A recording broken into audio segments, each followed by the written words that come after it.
Hi అండి. Morning breakfast రొటీన్గా కాకుండా ఇలా కమ్మని కారం దోశని ప్రిపేర్ చేశారంటే చాలా రుచిగా ఉంటుందండి. పిల్లలు చాలా చాలా ఇష్టంగా తింటారు. లేట్ చేయకుండా వీడియోని స్టార్ట్ చేద్దామా?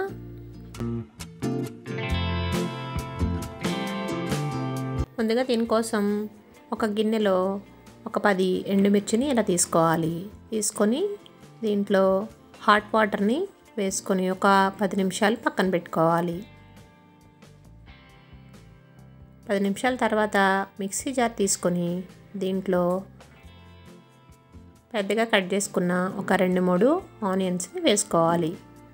ముందుగా నానబెట్టుకున్న ఎండుమిర్చిని వాటర్తో సహా వేసుకొని కొంచెం చింతపండు, 1 టేబుల్ స్పూన్ కారం, ఎండుమిర్చి కారంగా ఉంటే కనుక కారము స్కిప్ చేయొచ్చండి.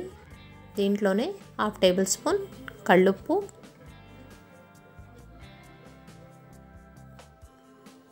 4 వెల్లుల్లి వేసుకొని మూత పెట్టుకొని మెత్తటి పేస్ట్లా చేసుకోవాలి. ఈ విధంగా ప్రిపేర్ చేసుకొని పక్కన పెట్టుకోవాలి.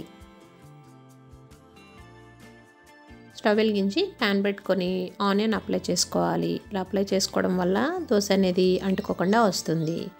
ఈ విధంగా దోశ ప్యాటర్న్ వేసుకొని ఈవెన్గా స్ప్రెడ్ చేసుకోవాలి.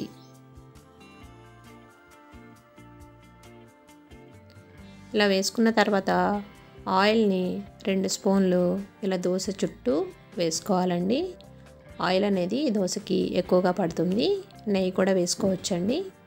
ఇలా వేసుకొని ఎర్రగా కాలనిచ్చుకొని టర్న్ చేసుకోవాలి. టర్న్ చేసుకొని లైట్గా కాలనిచ్చి మరొకసారి ఇలా తిప్పుకొని మనం ముందుగా ప్రిపేర్ చేసుకున్న ఈ కారం చట్నీని ఇలా స్ప్రెడ్ చేసుకోవాలి దోశ అంతా. ఈ ప్రాసెస్ అంతా లో ఫ్లేమ్లోనే చేసుకోవాలండి. దోశ అనేది మాడిపోతుంది కాబట్టి.